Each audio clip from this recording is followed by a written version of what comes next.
Tamil Nadu youngsters, நீங்க ப்ராப்பரான அரசியலை கத்துக்க வேண்டிய நேரம் வந்துருச்சு. இதை விட்டா வேற வாய்ப்பே கிடையாது.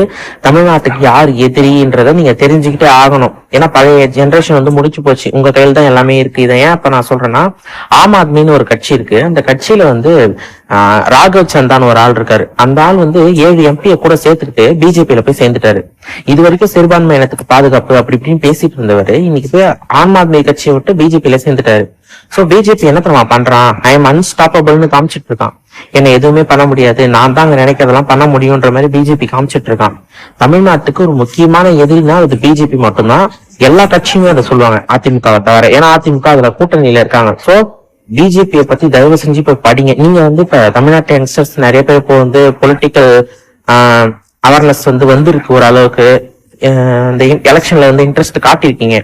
இதுக்கு காரணம் நிறைய இருக்கலாம். நீங்க தெரிஞ்சு வந்தீங்களா, தெரியாம வந்தீங்களா, இல்ல ஒரு கரெக்டான புரிதல்ல வந்தீங்களான்னு தெரியாது. பட் வந்துட்டீங்க. இனிமே நீங்க இதை கையில எடுத்துதான் ஆகணும். ஒழுங்கா ப்ராப்பரா படிங்க. அரசியல்னா என்ன, எதுக்காக நம்ம இதை முக்கியத்துவமா பார்க்கணும். நிறைய பேர் பொலிட்டீஷியன்ஸ்னாலே கெட்டவன், அவன் ரொம்ப மோசமானவான்னு பாக்குறீங்க. அப்படி கிடையாது.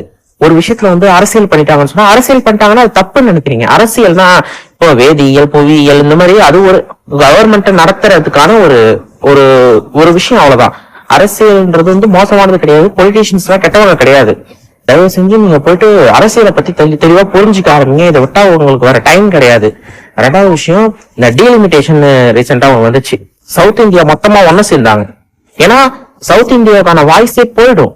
பார்லிமெண்ட், நீங்க எம்எல்ஏ எலெக்ஷனோட எம்பி எலெக்ஷன் ரொம்ப முக்கியம். சோ எம்பிக்கு யாருக்கு ஓட்டு போடுறீங்கன்றத தயவு செஞ்சு முடிவெடுத்து ஓட்டு போடுங்க. ஏன்னா எம்பி எலெக்ஷன்ன்றது பார்லிமெண்ட்ல உங்களுக்கான வாய்ஸ் இருக்கும். சவுத் இந்தியாவுக்கான வாய்ஸ் இருக்கணும். நார்த் இந்தியா மட்டும் பலமாச்சுன்னா நம்ம கேட்கவே மாட்டான். அசால்ட்டா அவன்கிட்ட இருக்கிற எம்பிக்கே வச்சு தூக்கி போட்டுருவான் நம்மளெல்லாம்.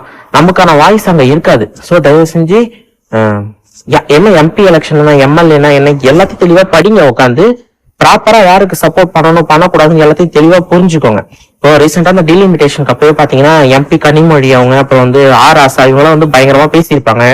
டீலிமிட்டேஷனை ஒரு வருஷத்துக்கு முன்னாடியே தெரிஞ்சுக்கிட்டு சவுத் இந்தியா ஃபுல்லாவே, சவுத் இந்தியால இருக்க முதலமைச்சரெல்லாம் கூப்பிட்டு பேசினாங்க. பேசி அவங்க பண்ணிருக்காங்க.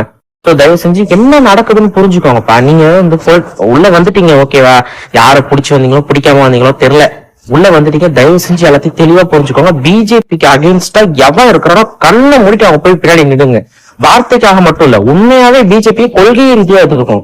ஒரு விஷயம் பிஜேபி பண்ற ஒரு விஷயத்தையும் எவன் எதிர்க்கானோ கண்ணை மூடிட்டு அவங்க பின்னாடி போய் நின்றுங்க. தயவு செஞ்சு தமிழ்நாடு காலம் உங்க கையில் தான் இருக்கு.